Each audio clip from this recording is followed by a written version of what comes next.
The year was 624 CE, and the air in Makkah was thick with tension. The Quraysh, led by Abu Jahl, had made their stand against the rising tide of Islam. They saw Prophet Muhammad, peace be upon him, and his followers as a threat to their power, their wealth, and their way of life. The Muslims, on the other hand, were no longer a small group of oppressed individuals in Makkah. They had migrated to Medina, where their faith had grown stronger, and now a confrontation seemed inevitable. It all began when Abu Sufyan, the leader of a large caravan filled with riches, gold coins, and valuable goods, was making his way from Syria back to Makkah. This was no ordinary caravan. It was worth an immense fortune, and it was an opportunity for the Quraysh to recoup some of the losses they had suffered after the migration of the Muslims to Medina. Abu Sufyan had no idea that the Muslims were already planning to intercept his caravan. The Muslims had nothing left after the Quraysh had taken everything from them, homes, businesses, and property, when they were driven out of Makkah. But the caravan that Abu Sufyan was leading was the very wealth that had been taken from them. It was their chance to reclaim what had been stolen. They had no intention of attacking for the sake of violence, but instead they sought justice and the right to reclaim what was rightfully theirs.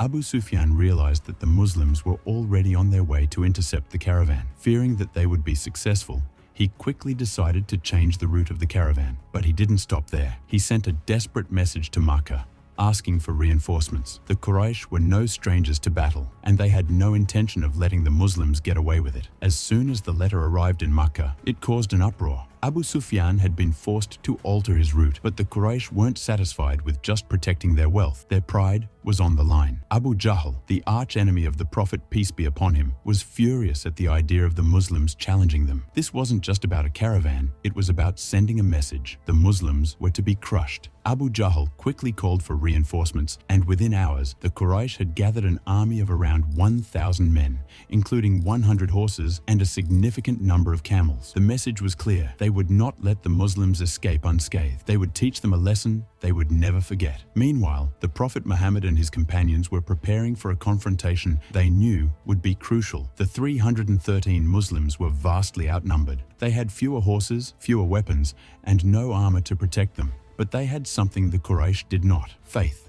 They knew that they weren't fighting for worldly gain, but for the cause of Allah. They were fighting for the truth, and they believed that victory, no matter how impossible it seemed, was in the hands of Allah. As the two armies prepared to meet on the battlefield, the Prophet stood alone, his hands raised to the sky in a fervent prayer. "O Allah, if this small group of believers is destroyed today, you will not be worshipped on this earth," he said with deep emotion. His voice trembled, not with fear, but with hope, with a desperate plea for Allah's help. The Prophet knew that the outcome of this battle would not just determine the future of Islam, but also the survival of his followers. If the Muslims were defeated, the Quraysh would crush the nascent Muslim community. The very existence of Islam hung in the balance. It wasn't just about fighting a physical battle. It was about winning the hearts and minds of the people. The Prophet, knowing his small group of followers could never match the Quraysh in numbers or strength, relied on divine intervention. His faith was unwavering, his resolve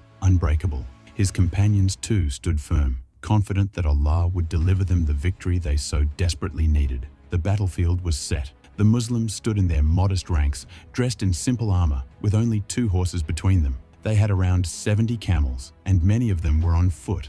Every step they took, they knew that they were outnumbered, outgunned, and outclassed in every way possible. But they were not intimidated. Abu Jahl led the Quraysh forces, his arrogance evident in every step he took. He believed that this battle would be over in no time. He believed that the Muslims were weak, disorganized, and unprepared. But he had underestimated the resolve of the believers. As the armies faced each other, the tension in the air was palpable. The Prophet turned to his companions and gave them words of encouragement, reminding them that they were fighting not just for themselves, but for the truth of Islam. "Whoever dies today in this battle will be in paradise," he said. His words, simple yet powerful, filled their hearts with courage and determination. As the battle began, the Quraysh charged forward with all their might, confident that they would crush the Muslims in moments. But the Muslims held their ground. They fought with incredible bravery, each man knowing that this was their moment to prove their faith. Abu Jahl led the charge, and the battle seemed to be going according to his plans.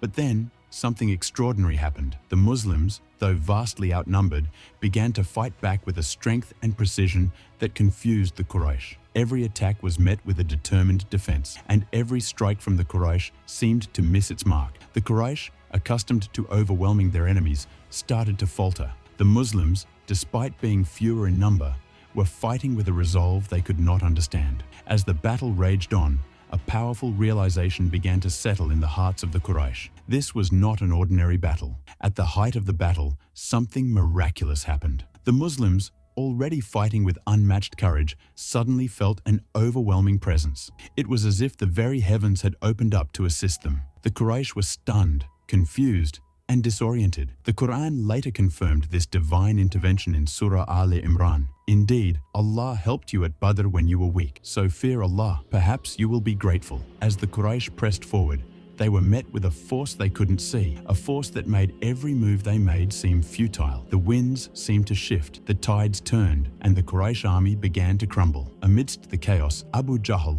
the leader of the Quraysh, found himself at the front lines. His arrogance had led him here, and now it was his undoing. He tried to rally his troops, but the tide of battle had already turned. One of the Muslims, an unexpected hero, struck Abu Jahl down. The man who had led the Quraysh against Islam had now been felled by the very faith he had sought to destroy. His death marked the turning point in the battle. By the time the battle was over, the Quraysh had been decisively defeated. Over 70 of their warriors lay dead, and many more had been taken prisoner. The Muslims had lost only 14 of their own. It was a victory that no one could have predicted. But the victory wasn't just military, it was spiritual. The Muslims had overcome the impossible, and their faith in Allah had been validated. The world would now see that the small group of believers in Medina were a force to be reckoned with. The victory at Badr was a turning point, not just for Islam, but for the entire Arabian Peninsula. The Quraysh had never experienced a defeat like this. Their once unshakable confidence was shattered. The Muslims, on the other hand, were emboldened. They now knew that with Allah's help, no force on earth could stop them. When the news of the victory reached Medina, the streets erupted in celebration. But for the Prophet, there was a bittersweet feeling. His beloved daughter, Ruqayyah, had passed away just days before. He had not shared his grief with anyone, for the victory of the Muslims was the priority. But in his heart, the pain of her loss lingered. As for Makkah, the Quraysh were humiliated. They had been defeated by a small group of believers. The once proud and powerful Quraysh